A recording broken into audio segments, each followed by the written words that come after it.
తంబలపల్లి నియోజకవర్గంలో మొన్న జరిగిన మనం బయటపడిన లిక్కర్ స్కామ్ చూస్తే లక్షలాది బాటలు రోజు దాదాపు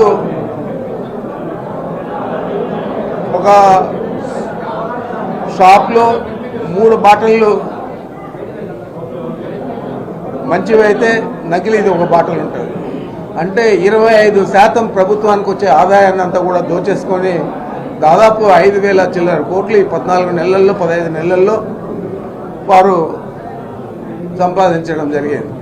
తీరా అది పైకి వచ్చిన తర్వాత బయటకు వచ్చిన తర్వాత అక్కడ లేబుల్లన్నీ కూడా ఇతర రాష్ట్రాలకు సంబంధించినవి ఉన్నాయి.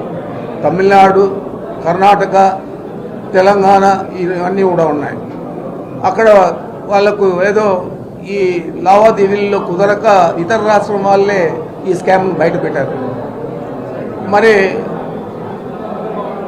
ఆ రోజు నుంచి ఎక్సైజ్ వారు ఎన్ని చోట్ల డబ్బులు పట్టుకున్నారు, నెల్లూరు మొదలుకొని, ఒంగోలు మొదలుకొని, కృష్ణా జిల్లాలో